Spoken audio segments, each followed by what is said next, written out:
हिंदी साहित्य सागर चैनल में आप सबका स्वागत है। मेरा नाम जंगीर सिंह है।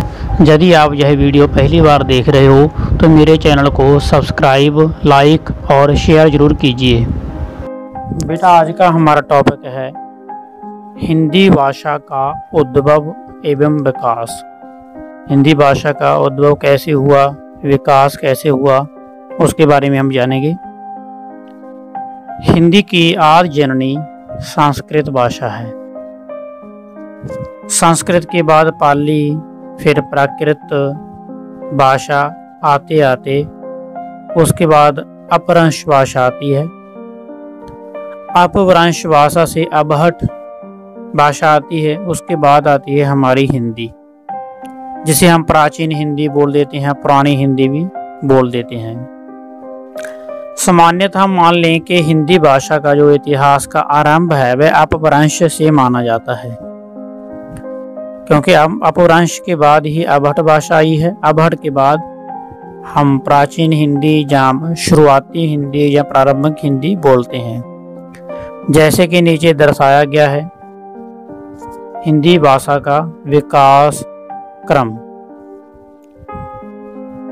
इसमें क्या है, पहले है संस्कृत, उसके बाद पाली भाषा, उसके बाद प्राकृत, उसके बाद अगला क्रम है अपभ्रंश। अपभ्रंश में से निकली है अबहट भाषा। अबहट के बाद इसी का ही सुधरा हुआ रूप है प्राचीन हिंदी या पुरानी हिंदी या शुरुआती हिंदी या प्रारंभिक हिंदी। तो अपभ्रंश के बारे में जानेंगे कि अपभ्रंश भाषा का विकास कब हुआ, तो ही हमें पता चलेगा कि हिंदी का विकास कब हुआ। अपभ्रंश भाषा का विकास 500 ईस्वी से लेकर 1000 ईस्वी के मध्य हुआ माना जाता है। और इसमें जो साहित्य लिखा गया वो 8वीं सदी में या 800 ईस्वी में लिखा गया। आगे है हिंदी बारोपीय। बारोपीय का अर्थ होता है भारत और यूरोप। हिंदी बारोपीय या भारत और यूरोपीय के भारतीय ईरानी शाखा के भारतीय आर्य उपशाखा की एक शाखा है। भारतीय जो आर्य भाषा है इन्हें 3 भागों में बांटा गया है, क्योंकि आर्य जो भाषा है वह उपशाखा है भारतीय की। इनकी प्रमुख नाम है प्राचीन भारतीय आर्य भाषा, मध्यकालीन भारतीय आर्य भाषा और जो अभी चल रही है आधुनिक भारतीय आर्य भाषा। सबसे पहले 3 भागों में बांटा गया, दोबारा बता देते हैं। पहले है प्राचीन, दूसरा है मध्यकालीन, तीसरा है आधुनिक जो अभी है। प्राचीन का समय माना गया है 1500 ईसा पूर्व से 500 ईसा पूर्व। इस भाषा को जहाँ जो 1500 ईसा पूर्व से 500 ईसा पूर्व भाषा हुई है उन्हें हम वैदिक संस्कृति कह देते हैं, जहाँ वैदिक भाषा बोल देते हैं, या लौकिक संस्कृति बोल देते हैं, या लोक भाषा बोल देते हैं। दूसरी भाषा जो मध्यकालीन भारतीय आर्य भाषा मानी गई है, इसका जो समय है वह है 500 ईसा पूर्व से 1000 ईस्वी। ईसा पूर्व से 1000 ईस्वी है। इसमें प्रमुख भाषाएं हैं, उदाहरण स्वरूप पाली है, प्राकृत है, अपभ्रंश है।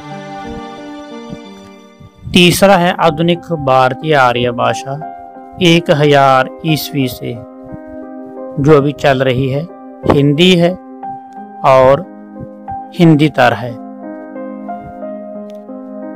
इसमें कुछ भाषाएं और आ जाती हैं हिंदी में, हिंदी और हिंदीतर में, जैसे कि बांग्ला है,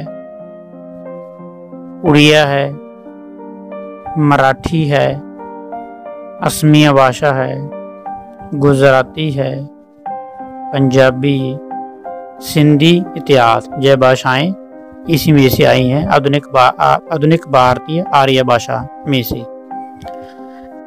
कुछ नोट दिया गया है, जैसे कि प्रारंभ में अपभ्रंश भाषा खड़ी बोली का सम्मिलित प्रयोग किया जाता था। अपभ्रंश भाषा में खड़ी बोली का प्रयोग किया जाता था, जिसे अबहट नाम दिया गया था। जहाँ ऐसा मान लीजिए कि अपभ्रंश को अबहट नाम दिया गया, फिर उसी भाषा को हिंदी का नाम दे दिया गया। हिंदी शब्द का अर्थ, इसके बारे में पढ़ेंगे। व्युत्पत्ति की दृष्टि से हिंदी शब्द का संबंध संस्कृत के सिंधु शब्द से माना जाता है। तभी इसका प्रयोग एक नदी के लिए किया जाता था। सिंधु एक नदी का नाम माना गया था। परंतु फारसी या ईरानी में स को ह बोला जाता है।